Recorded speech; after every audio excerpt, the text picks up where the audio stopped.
सौभाग्यशाली कौन है? आप किसे मानते हैं? कौन सौभाग्यशाली है? क्या धन को पाने वाला सौभाग्यशाली है?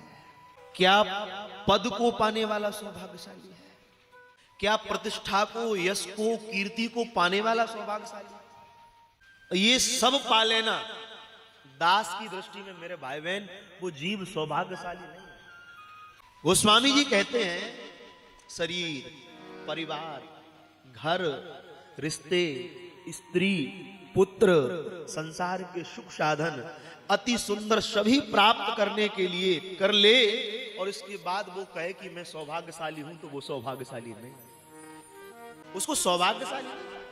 गोस्वामी जी कहते हैं मेरी दृष्टि में सौभाग्यशाली कौन है? बोले जिसका मन ईश्वर की भक्ति, जिसका मन ईश्वर की कथा, जिसका मन भगवान के भजन में लगा है, गोस्वामी जी कहते हैं मेरी दृष्टि में वही सबसे बड़ा सौभाग्यशाली है। उससे बड़ा कोई सौभाग्यशाली नहीं है। शरीर से भजन बन रहा है, शरीर से ठाकुर जी की सेवा बन रही है, शरीर से पूजा बन रही है, कान कथा में रस ले रहे हैं।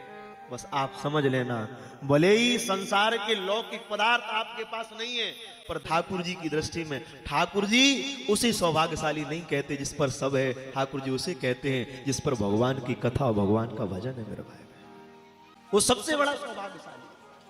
क्योंकि संतजन कहते हैं मनुष्य अपने पुरुषार्थ से सब कुछ पा सकता है। भैया आपको क्या चाहिए? धन चाहिए, वैभव चाहिए, अरे क्या कहें संसार के जितने लौकिक भोग हैं, आप सारे लौकिक भोगों को पा सकते हैं अपने पुरुषार्थ से। दशानंद ने सब कुछ पाया पर वो नहीं पाया जिस पाने के लिए ये तन मिला था। और मीरा से पूछा पाया? मीरा ने कहा मैंने पाया। क्या पाया? बोले पायो जी मैंने राम रतन धन पायो, पायो जी मैंने राम रतन धन पायो। इसलिए एक बात जीवन में ध्यान रखना, हर व्यक्ति का स्थान लिया जा सकता है पर पिता पिता होता है, पिता का स्थान दूसरा नहीं ले सकता। संतान के लिए माता पिता का स्थान नहीं ले सकती, पत्नी के लिए पति का स्थान दूसरा नहीं ले सकता।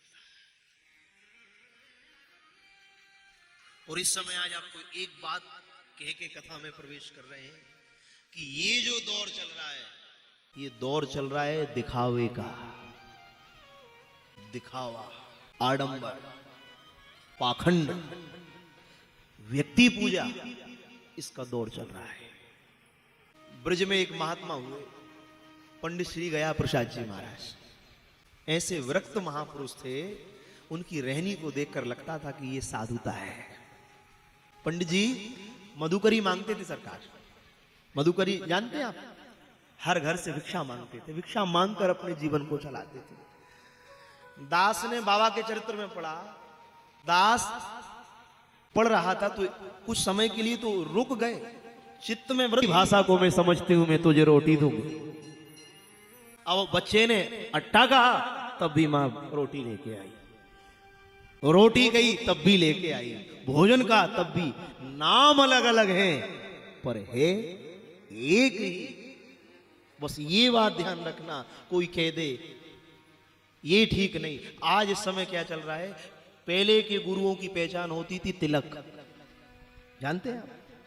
किसी से पहले दीक्षा ली जाती थी तो पंच संस्कार होते थे, अब आजकल तो बचे 5 संस्कार होते थे जब जाकर गुरु दीक्षा पूर्ण मानी जाती थी। पंच संस्कारों से गुरु दीक्षा मानी जाती थी। गुरुदेव भगवान मस्तक पे अपने हाथ से तिलक लगाते थे, भुजाओं पर शंख और चक्र पधराते थे भैया जी, कंठ में तुलसी देते थे, नाम देते थे और देह का नाम परिवर्तित हो जाता था। पंच संस्कार करते थे तब जाकर गुरु दीक्षा पूर्ण होती थी, ये मर्यादा थी। तो पहचान हो जाती थी, हमारे मस्तक पर तिलक देखो तो आप देख के पहचान जाओगे यार ये रामानंदीय वैष्णव है, ये रामानंदीय वैष्णव है, क्योंकि तिलक कह रहा है ना आपके मस्तक पर त्रिपुंड लगा है, हाँ हाँ ये शैव है, ये बता देते थे। अब बेचा पहले तिलक परिचय होता था सरकार, अब आजकल के गुरु तिलक नहीं लगा रहे, कंठी नहीं लगा रहे, आजकल के गुरु तो टोपी पहरा रहे हैं, देख रहे हैं आप? हमको नाम नहीं लेना चाहिए। गुरुजी, अच्छा अमुक गुरु के वे टोपी पहरा रहे, हमको ऐसा लगता है टोपी नहीं पहना रहे, वो अपने चेलाओं को टोपा पहरा रहे और लोग बड़े खुश हैं। आहा, देखी तुमने? अब ये बातें कुछ यहां से कहेंगे तो ठीक नहीं है, पर इशारे में समझ जाओ, टोपी पहरा रहे। और ये टोपी नहीं है, ये भक्त को टोपा पहरा रहे हैं। खुद तो नरक जा रहे हैं और उनको भी नरक ले जा रहे हैं। कभी ये नहीं कहा कि तिलक लगाओ, कंठी पहनो। इसलिए सौभाग्यशाली कौन है? जीवन में सबसे बड़ा सौभाग्यशाली वो है जिसको जीवन में सब कुछ पाया और सब कुछ पाकर गोविंद की, भगवान महादेव की कथा मिली।